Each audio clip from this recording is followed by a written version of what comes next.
గౌరవనీయులైన ముఖ్యమంత్రి వర్యులు, ఉప ముఖ్యమంత్రి వర్యులు, మంత్రివర్యులు అది ఎప్పుడెప్పుడు వేదికపైకి వస్తారా, ఎప్పుడెప్పుడు చేయి ఊపి ఆనందంతో స్వాగతిద్దామని ఎదురు చూస్తున్న తల్లులు, చెల్లెలు, అక్కలందరి పక్షాన గౌరవనీయులైన ముఖ్యమంత్రి వర్యులు ప్రియతమ ముఖ్యమంత్రి రేవంత్ రెడ్డి గారికి, ఉప ముఖ్యమంత్రి వర్యులు బట్టి విక్రమార్క గారికి, మన గృహ ఈ సంబంధిత శాఖ మంత్రులు పొంగులేటి శ్రీనివాసరెడ్డి గారికి, జిల్లా ఇన్ఛార్జి మంత్రివర్యులు honourable minister for roads and buildings Komatireddy Venkatreddy గారికి, honourable minister agriculture Tummala Nageswara Rao గారికి, honourable minister irrigation Uttam Kumar Reddy గారికి, honourable minister health Damodar Rajanarasimha గారికి, honourable minister IT Sridhar Babu గారికి, గౌరవ మంత్రివర్యులు పొన్నం ప్రభాకర్ గారికి, దేవాదాయ శాఖ మంత్రులు కొండ వేదికపైకి వేంచేసి ఉన్న పెద్దలందరినీ పుష్పగుచ్చాలతో స్వాగతిస్తున్నారు మన రాష్ట్ర స్థాయి, జిల్లా స్థాయి అధికారులు.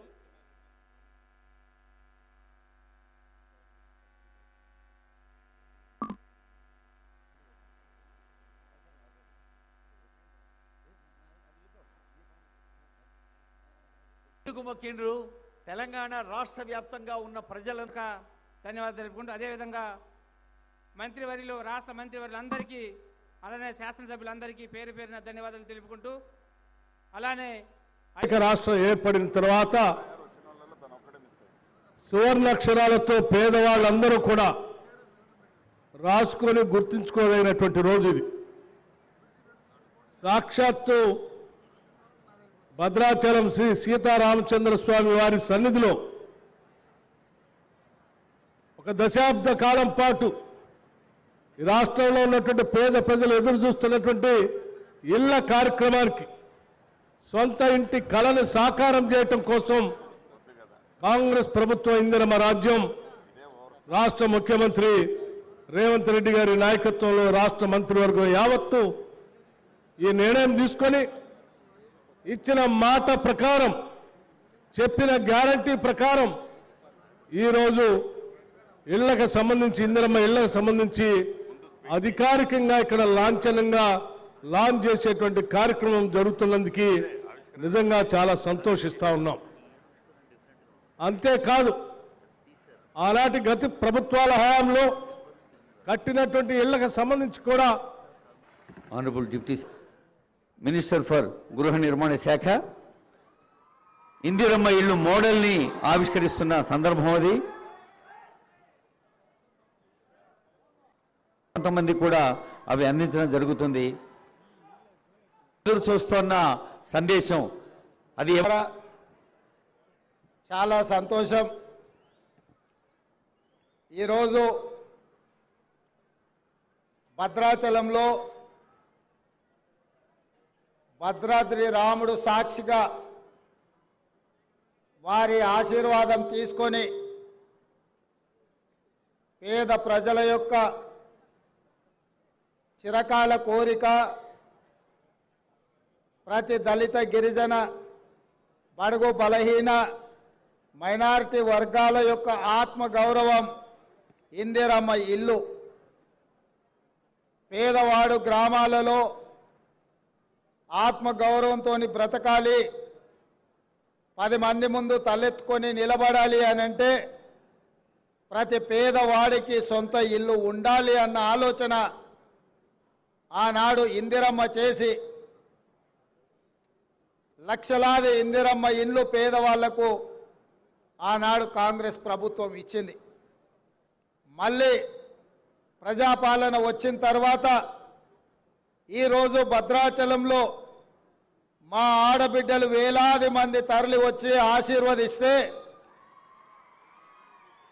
ఈరోజు మళ్ళీ ఇంత బ్రహ్మాండమైన కార్యక్రమం గృహ నిర్మాణ శాఖ మంత్రివర్యులు పొంగులేటి శ్రీనివాసరెడ్డి గారు, ఈ కార్యక్రమానికి ముఖ్య అతిథులుగా ఉప ముఖ్యమంత్రి బట్టి విక్రమార్క గారు, వ్యవసాయ శాఖ మంత్రి తుమ్మల నాగేశ్వరరావు గారు, మంత్రివర్యులు ఉత్తమ్ కుమార్ రెడ్డి గారు, కోమటిరెడ్డి వెంకటరెడ్డి గారు, దుద్దిల్ల శ్రీధర్ బాబు గారు, కొండా సురేఖమ్మ గారు, సీతక్క గారు, మిత్రుడు పొన్నం ప్రభాకర్ గారు, మంత్రివర్గ సహచరులు, ఖమ్మం జిల్లాల శాసనసభ్యులు,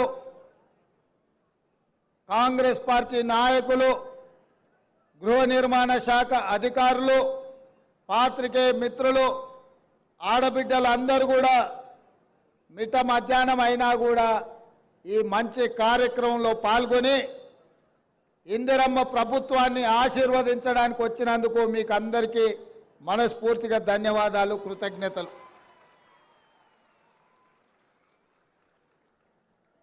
ఇల్లాలిని చూడు ఇల్లుని చూడు అన్నారు. ఇల్లాలి ముఖంలో సంతోషం ఉంటే ఆ ఇల్లు బాగున్నట్టే లెక్క. ఇంటి పెత్తనం ఆడబిడ్డ చేతిలో ఉంటే ఆ ఇల్లును చక్కదిద్దే బాధ్యత ఆడబిడ్డ తీసుకుంటుంది. అందుకే ఈరోజు ఇందిరమ్మ ఇండ్లు తెలంగాణ రాష్ట్రంలో దాదాపుగా 4.5 లక్షల ఇండ్లు 22,500 కోట్ల రూపాయలతోని పేదవాళ్ళు ఆత్మగౌరవంతోని బ్రతకాలి, ఇందిరమ్మ ఇల్లు ఇవ్వాలి అన్న ఆలోచనతోని ఈరోజు ఈ కార్యక్రమం తీసుకున్నాం. ఈ ఇందిరమ్మ ఇల్లు ఇంటాయన పేరు మీద కాదు, మా ఆడబిడ్డల పేరు మీదనే ఇయ్యాలి అని చెప్పి ఇవాళ మన ప్రభుత్వం నిర్ణయం తీసుకున్నది. ఇంటి పెత్తనమే కాదు, ఇంటి పట్టా కూడా ఆడబిడ్డ పేరు మీద ఉండాలి. అప్పుడే ఆ ఇంట్లో వెలుగులు ఉంటాయి, ఆ ఇంట్లో పిల్లలు చదువుకుంటారు, ఆ ఇల్లు గౌరవంగా సమాజంలో బ్రతకగలుగుతారని మా ప్రభుత్వం నమ్మింది. నేను ఎక్కువ ఉపన్యాసానికి పోను. గత 10 సంవత్సరాలలో 2014 ఎన్నికల కంటే ముందు డబ్బా ఇండ్లు వద్దు, డబుల్ బెడ్రూమ్ ఇండ్లు ముద్దు, కొడుకు కోడలు ఉంటే యాడుంటారు, పండుగ పూట బిడ్డ అల్లుడు వస్తే ఏడవంటారు, గొర్రె పిల్లనో మేక పిల్లనో ఉంటే ఏడ కట్టేసుకుంటారు అని పేదవాళ్ళ కళ్ళల మీద కేసీఆర్ ఓట్ల వ్యాపారం చేసిండు. నిజంగానే ఇంతకాలం ఇల్లు లేక, కిరాయింట్లలో ఉండలేక, కిరాయి కట్టలేక, సొంత ఇల్లు ఉన్న గుడిసెలోనో పేద ఇంట్లోనో ఉండే ప్రతి పేదవాళ్ళు ఆలోచన చేసిండ్రు. అయ్యో కేసీఆర్ సార్ ఏదో చెప్తున్నాడు, నిజంగానే మనకి ఇల్లు ఇస్తే పండుగ పూట కొడుకు కోడలు కానీ బిడ్డ అల్లుడితోని సంతోషంగా గడపొచ్చని. ఒక్కసారి కాదు, చెప్పిన కథనే మళ్ళా చెప్పి ఎమ్మెల్యే ఎలక్షన్లు కావచ్చు, ఎంపీ ఎలక్షన్లు కావచ్చు, సర్పంచ్ ఎలక్షన్లు కావచ్చు, ఎంపీడీసీ ఎలక్షన్లు కావచ్చు, 2 సార్లు 10 ఏళ్ళు పదే చెప్పిందే చెప్పి తెలంగాణ ప్రజల్ని మోసం చేసి ఇక తెలంగాణ ప్రజలు ఆయన మోసానికి ఆయన అబద్ధాల మాటలకు కాలం చెల్లింది అని చెప్పి మొన్న జరిగిన శాసనసభ ఎన్నికల్లో కేసీఆర్ను బీఆర్ఎస్ను బొందబెట్టి ఇందిరమ్మ రాజ్యం తెచ్చుకున్నారు. అందుకే ఈరోజు ఇచ్చిన మాట నిలబెట్టుకోవడానికి ఇంత బ్రహ్మాండమైన కార్యక్రమం ఇవాళ ఖమ్మం జిల్లాలో భద్రాద్రి రామచంద్రుడి ఆశీర్వాదంతో ప్రారంభించుకున్నాం. ఇవాళ కాంగ్రెస్ పార్టీకి ఖమ్మం జిల్లాకు ఒక బలమైన బంధం ఉన్నది. ఈరోజు ఈ కార్యక్రమంలో సిపిఐ శాసనసభ్యులు సాంబశివరావు గారు కూడా పాల్గొన్నారు. ఈ ఖమ్మం జిల్లాలో ఒకనాడు కమ్యూనిస్టులు కాంగ్రెస్లు ఎంత వైరుధ్యం ఉన్నా, ఎన్నో రకాల ఇబ్బందులు వచ్చినా, కొట్లాడుకున్నా ఈరోజు కలిసి ఖమ్మం జిల్లాను అభివృద్ధి చేయాలని ఆలోచన చేస్తున్నారు. ఈ ఖమ్మం జిల్లా కార్యకర్తలు ఎన్ని కేసులైనా కేసులైనా తట్టుకున్నారు, ఎన్ని ఇబ్బందులు వచ్చినా నిలబడ్డారు. 2014లో ఈ జిల్లాలో టీఆర్ఎస్కి ఇచ్చింది 1 సీటు, 2018లో 1 సీటు, ఇవాళ కూడా ఇచ్చింది 1 సీటు. అంటే మొదటి నుంచి ఈ జిల్లా ప్రజలు కేసీఆర్ను నమ్మలే. కేసీఆర్ మాటలకు ఇక్కడున్న ప్రజలు ఎవరు లొంగలే.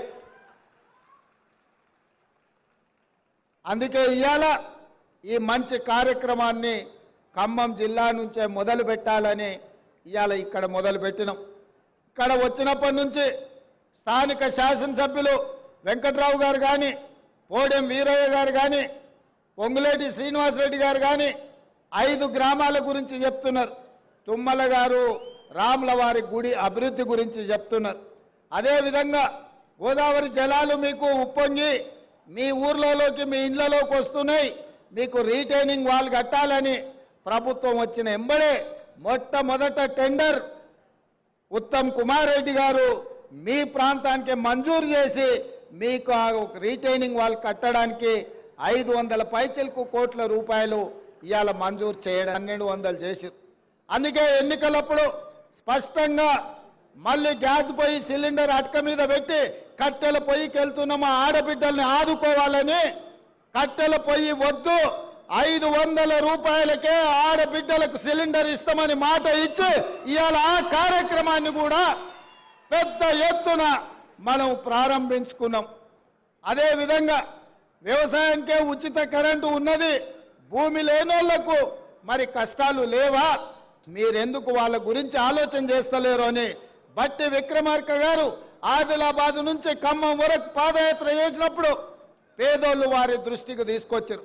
నేను కూడా ఈ భద్రాచలానికి వచ్చి పాదయాత్ర చేసిన, ఇల్లందులో చేసిన, ఈ ప్రాంతానికి వచ్చినప్పుడు పేదలు మాకు గుర్తు చేసిండ్రు, అయ్యా భూమి ఉంటేనే ఉచిత కరెంట్ అంటారు.